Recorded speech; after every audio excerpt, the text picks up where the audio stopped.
Bonjour chers frères et sœurs, aujourd'hui je vais vous faire une vidéo pour vous expliquer pourquoi c'est quelque chose de nécessaire d'imposer les mains aux personnes que nous baptisons. Pourquoi ce n'est pas quelque chose de folklorique, ce n'est pas une blague, c'est vraiment quelque chose qui a été commandé par Jésus, par le Saint-Esprit. Alors on va voir ça parce que bon, on peut en douter. Moi j'ai déjà fait une vidéo sur le baptême du Saint-Esprit et la nouvelle naissance. Alors vous pouvez regarder les deux. Mais celle-là, elle va se concentrer spécifiquement sur pourquoi on impose les mains. Pourquoi c'est vraiment important. Et peut-être que tu as eu des enseignements où on te disait bon mais ça c'est pas grave, de toute façon quand tu nais de nouveau, quand tu reçois Jésus dans ton cœur, tu nais de nouveau, tu reçois le Saint-Esprit, et ça c'est vrai, c'est la vérité. Et donc tu n'as pas besoin d'être, quand tu imposes les mains, qu'on demande que tu sois baptisé du Saint-Esprit, qu'on prie pour ça. Ça c'est faux par contre. Ça c'est un faux enseignement et c'est quelque chose qui va même contre l'enseignement des apôtres et contre l'enseignement de Jésus. Donc moi je discute pas avec la parole je la lis et je la prends telle qu'elle est parce que j'ai la foi, je crois que ce qui a été dit est vrai et je veux pas transmettre des choses erronées, je veux me laisser interpeller par la parole. Donc Jésus, je te remercie par ton Esprit Saint puisque c'est de lui qu'on va parler aussi aujourd'hui. Oui, c'est le Saint-Esprit, on va parler de toi. Et je te prie que tu nous éclaires, que tu sois là pleinement pour que je n'oublie rien dans ce que j'ai à dire et que tout ce qui est important, tout ce que tu veux dire ce matin, eh bien, soit dit. Amen. Ouvre nos cœurs, ouvre nos esprits, Jésus. Alors, on voit en Jean 20, quand Jésus est ressuscité, avant qu'il monte au ciel, en Jean 20, au verset 21, il dit à ses disciples, enfin à ses apôtres en premier lieu, Jésus leur dit de nouveau, « La paix soit avec vous, comme le Père m'a envoyé, moi aussi je vous envoie. » Après ces paroles, il souffla sur eux et leur dit, « Recevez le Saint-Esprit. » Alors, il y a des personnes qui vont dire, oui mais là, c'était prophétique. Mais moi, je te dis, ce n'est pas écrit que c'était quelque chose de prophétique. Je te dis que Jésus leur a dit, recevez le Saint-Esprit, et il leur a soufflé dessus. Donc, Jésus leur a communiqué quelque chose, sinon il n'aurait pas fait le geste de souffler. À quoi ça sert? Est-ce que Jésus est un charismatique exalté j'ai rien contre les charismatiques, je peux être moi-même considéré comme charismatique, oui. Mais même si je me définis pas comme ça, je me définis juste comme disciple de Jésus. Mais oui, c'est pas quelqu'un d'exalté qui est là, qui souffle pour rien, qui se roule par terre parce que voilà, je sens l'onction, je vais me rouler par terre ou faire la poule ou non, Jésus, c'est pas quelqu'un comme ça. Quand il fait quelque chose, il y a vraiment une raison et il y a une réalité dans ce qu'il fait. Donc là, ce n'est pas écrit que c'est quelque chose de prophétique. Il leur dit, recevez le Saint-Esprit, et il souffle sur eux, il fait une action, et cette action a un effet. Tout ce que Jésus fait a un effet. Et c'est un effet immédiat. Moi je crois, ils ont reçu le Saint-Esprit. Ils sont nés de nouveau à ce moment-là.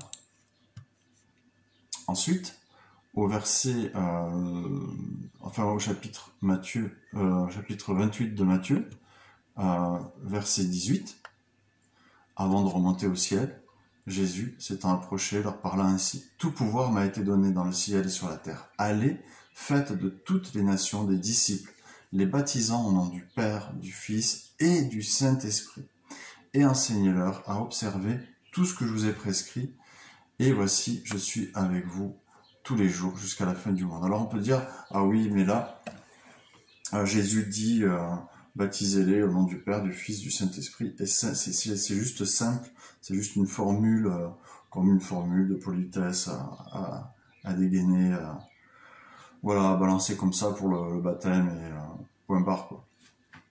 Non, en fait, quand Jésus parle, quand il donne des consignes, il y a vraiment une chose réelle et importante. C'est pas juste des mots à prononcer comme ça, euh, sans qu'il y ait une implication. Alors soit à l'époque, euh, soit en les baptisant au nom du Père, du Fils, du Saint-Esprit, c'est comme une formule qui à l'intérieur contient plusieurs choses, que les apôtres et les disciples vont comprendre instantanément, parce que ça leur parle dans leur vécu, dans ce qu'ils ont vécu dans le baptême, dans ce que Jésus leur a expliqué déjà. Donc c'est peut-être juste comme une formule résumée qui veut dire quelque chose en fait, et de bien plus développer dans leur conscience quand ils l'entendent. Ils savent ce que ça veut dire. Ou alors, c'est peut-être quelque chose que l'Esprit Saint leur a révélé plus tard. Et on va voir pourquoi je dis ça. Peut-être que l'Esprit Saint leur a révélé plus tard ce que ça allait donner. Quelle était l'implication de ces choses-là? Vous savez, c'est comme quand Jésus donne la prière, notre Père qui est aux cieux, etc. Bien sûr, c'est bon de la réciter comme ça, mais il y a quelque chose à comprendre dans cette prière. Et si on la développe, on peut la développer et en faire et en tirer des leçons pour nos vies de prière vraiment importantes. Ok, ben là, je pense que c'est la même chose. Et donc, on va voir que, en tous les cas, soit à ce moment-là, les apôtres ont compris quelque chose au niveau du baptême du Saint-Esprit, soit l'Esprit Saint leur a révélé plus tard. Parce que les apôtres et les disciples n'inventent pas. Jamais les apôtres et les disciples n'inventent quelque chose. Tout ce qu'ils font, tout ce qu'ils disent, ça leur est révélé par l'Esprit Saint. Les choses qu'ils ont expliquées ensuite ou faites dans les actes des apôtres et dans les épîtres, c'est vraiment des choses qui leur ont été révélées par l'Esprit Saint. Ils ne font rien par eux-mêmes. Et nous non plus, nous ne devons rien faire par nous-mêmes et ni retrancher à la parole de Dieu. C'est très important. Dans l'Apocalypse, Jésus nous prévient sur ce qui se passera pour les personnes qui retranchent de la parole de Dieu. Donc, en acte 1, on voit, il leur dit,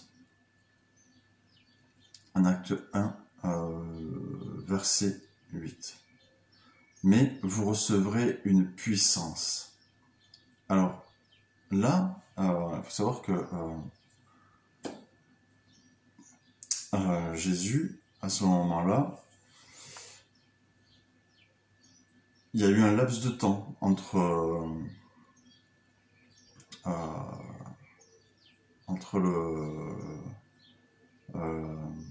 le moment où il leur a dit recevez le Saint-Esprit et ce moment-là. Il y a eu un petit laps de temps et il leur dit vous recevrez une puissance. Parce que là, en fait, il vient de passer 40 jours avec les disciples après sa résurrection, au moins, et donc à leur enseigner à les enseigner sur le royaume des cieux. Donc il y a eu un laps de temps qui s'est écoulé. Donc il leur avait déjà donné le Saint-Esprit, on a vu tout à l'heure, et puis là maintenant il leur dit de rester à Jérusalem parce que vous recevrez une puissance, le Saint-Esprit survenant sur vous, et vous serez mes témoins à Jérusalem, dans toute la Judée, dans la Samarie, jusqu'aux extrémités de la terre. Là il y a quand même deux choses importantes.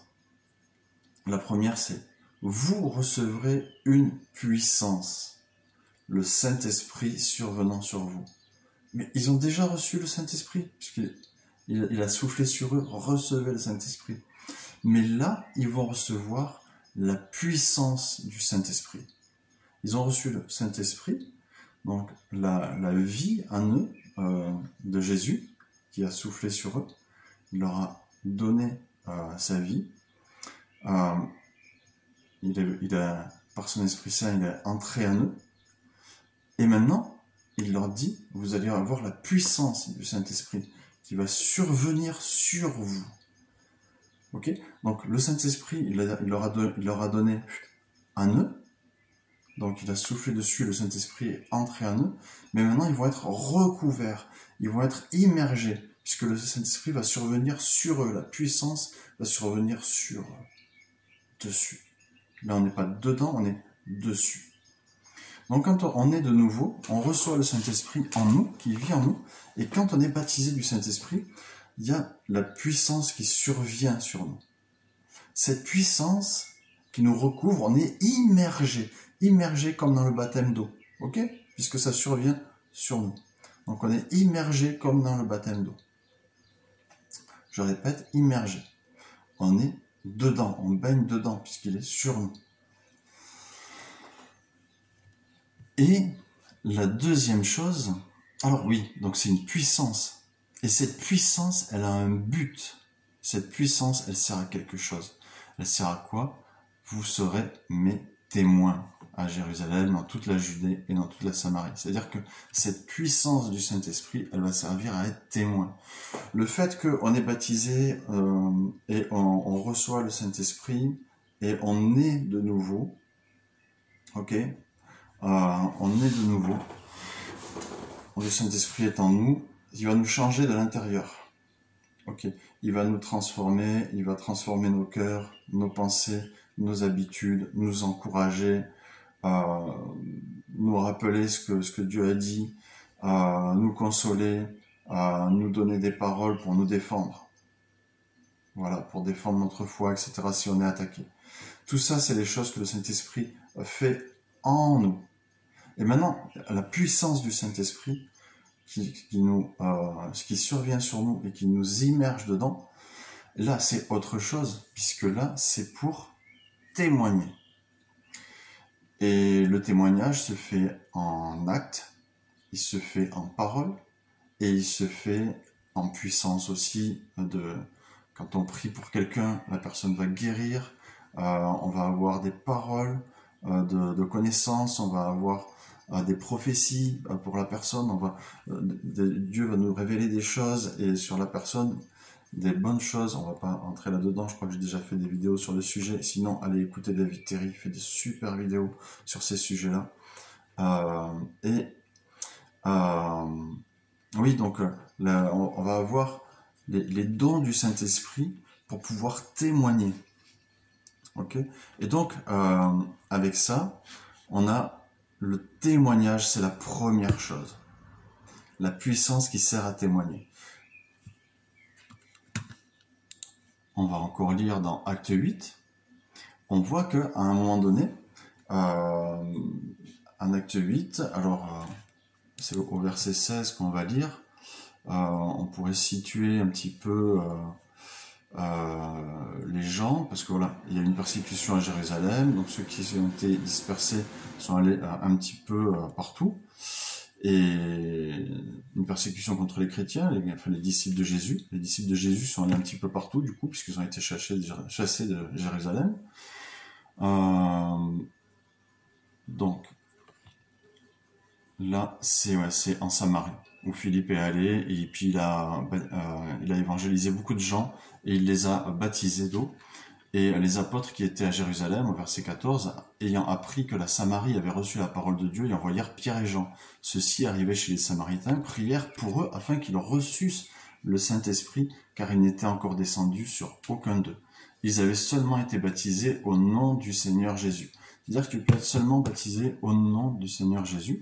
Et ok, tu reçois son Esprit Saint, mais par contre, du coup, tu es sauvé, mais tu n'as pas cette puissance pour témoigner. Alors Pierre et Jean leur imposèrent les mains. Est-ce qu'ils ont inventé ça? Mais non, ils l'ont pas inventé. C'est le Saint-Esprit qui leur a dit d'imposer les mains. Ou c'est Jésus qui leur avait déjà dit, mais en tout cas, ils n'inventent pas. Donc c'est pour ça que c'est important que nous, on fasse la même chose. Qui sommes-nous pour faire différemment et pour dire oui, c'est pas important, oui, c'est pas grave, oui, le baptême du Saint-Esprit, ça c'était pour les apôtres au début, mais où est-ce que c'est écrit dans la Bible que c'était pour les apôtres au début et que ce n'est pas pour nous aujourd'hui? Où est-ce que c'est écrit? En fait, s'ils en avaient besoin, nous aussi, on en a encore plus besoin, parce qu'aujourd'hui, le monde est dans un état, mais vraiment catastrophique, et on a vraiment besoin de la puissance du Saint-Esprit, déjà pour résister à ça, et aussi pour pouvoir aider les autres à résister et pour leur apporter la guérison divine, pour leur apporter, alors que ce soit la guérison physique, que ce soit la guérison de l'âme, parce qu'il y a vraiment beaucoup de gens qui sont détruits par ce monde. Aujourd'hui, ils ont besoin d'être relevés. Et pour les relever, tu peux bien sûr aller faire des séminaires de psychologie, des séminaires de philo, de tout ce que tu veux, des choses de guérison de l'âme. Aussi, il y a à foison, il y en a partout. Tu as des coachs de vie, des coachs de ci, des coachs de là. Mais le seul conseil, le seul conseilleur, le seul coach, le seul vraiment guide, c'est le Saint-Esprit. Et il veut nous donner sa puissance pour cela, pour la guérison des âmes et des corps aussi. Donc, ce n'est pas une blague, ce n'est pas quelque chose dont on peut se passer, et ce n'est pas quelque chose qui était uniquement pour eux à l'époque. Nulle part il n'est écrit que c'était pour eux à l'époque, et nulle part il n'est écrit qu'on n'en a pas besoin aujourd'hui. Bien au contraire, on en a encore plus besoin que eux à l'époque, certainement. Tellement le monde est dans un état pourri aujourd'hui. Alors, Pierre et Jean leur imposèrent les mains et ils reçurent le Saint-Esprit. Lorsque Simon, donc ça c'est un gars qui était magicien et il a été sauvé, mais on peut se poser la question parce que juste derrière il a vu que le Saint-Esprit est donné par imposition des mains. Il n'est pas donné par la parole, il n'est pas donné par je te serre la main, il n'est pas donné par chèque ou par la poste, il est donné par imposition des mains, voilà, comme ça. Alors, ensuite, on peut aller voir en acte 10. Alors, en acte 10,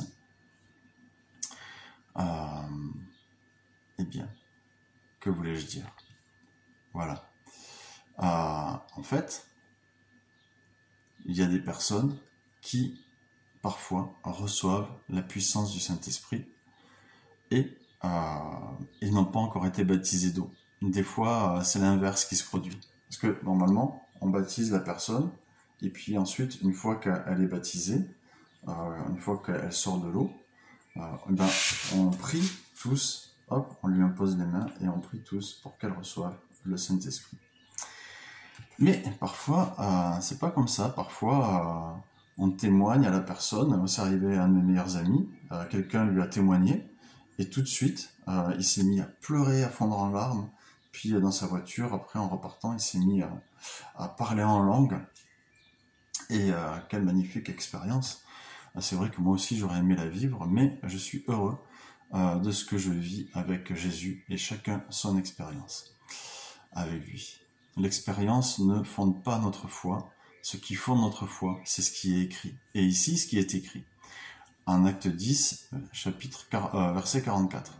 Comme Pierre prononçait encore ces mots, le Saint-Esprit descendit sur tous ceux qui écoutaient la parole. Tous les fidèles circoncis étaient venus avec Pierre, tous les fidèles circoncis qui étaient venus avec Pierre furent étonnés de ce que le don du Saint-Esprit était aussi répandu sur les païens. Car ils les entendaient parler en langue et glorifier Dieu. Ils témoignaient. Ce n'est pas que parler en langue. Oui, parler en langue, c'est bien, c'est nécessaire. J'ai fait une vidéo sur le sujet, va la voir. Mais ils glorifiaient Dieu. Donc, ils témoignaient de ce que Dieu faisait. Ça, c'est la puissance du Saint-Esprit qui est descendue sur eux. Alors Pierre dit, peut-on refuser le baptême d'eau, l'eau du baptême, à ceux qui ont reçu le Saint-Esprit aussi bien que nous? Et il ordonna qu'ils fussent baptisés au nom du Seigneur, sur quoi ils le prièrent de rester quelques jours auprès d'eux. Voilà tout ce que je voulais dire ce matin, ce que le Saint-Esprit m'avait mis à cœur de dire. Donc, je vais prier. Merci Papa, que tu nous montres la vérité, que tu chasses de nous tous les enseignements tordus, que tu nous laves à l'eau de ta parole. Merci que tu nous bénis de ton Esprit Saint. Merci que si quelqu'un n'a pas été baptisé du Saint-Esprit, en regardant cette vidéo, il puisse réaliser l'importance d'être baptisé du Saint-Esprit. Et moi je prie, voilà, je prie Jésus, même si quelqu'un regarde cette vidéo plus tard, par imposition des mains, à travers l'écran, je prie que cette personne reçoive le Saint-Esprit, reçoive la puissance du Saint-Esprit. Et maintenant, tu peux te mettre à parler en langue, tu peux te mettre à prophétiser, tu peux te demander les dons du Saint-Esprit à Yeshua qui va te les donner. Reçois le Saint-Esprit, sois baptisé maintenant par le Saint-Esprit, que le Saint-Esprit descende sur toi, que sa puissance descende sur toi, que maintenant ta bouche s'ouvre pour témoigner, pour parler de Jésus, pour aller vers les autres, leur rapporter son amour. Maintenant, tu es équipé par le Saint-Esprit. Tu n'as pas à craindre, tu n'as pas à avoir peur, à te dire que tu n'es pas assez ceci ou que tu n'es pas assez cela pour pouvoir aller parler vers les autres, pour pouvoir aller parler aux autres, pour pouvoir leur témoigner, leur apporter l'amour de Jésus, pour pouvoir prier pour eux et que Jésus agisse. Tu es équipé maintenant, et peu importe qui tu es, peu importe tes diplômes, peu importe ton âge, peu importe ton sexe, ta couleur de peau, peu importe ta situation, peu importe que tu sois riche ou pauvre, peu importe que tu sois toi-même dans certaines maladies, ou que tu viennes juste de débuter dans la vie avec Jésus. Peu importe, tu n'as pas besoin d'être un pasteur 18 ans d'âge, tu n'as pas besoin d'être un chrétien millésimé ou ce genre de choses. Même si tu viens de recevoir Jésus maintenant, je prie que tu reçoives le Saint-Esprit, que tu peux aller maintenant être son témoin partout, et Dieu t'accompagne, Jésus t'accompagne, cette puissance t'accompagne, au nom de Yeshua. Amen. Soyez bénis.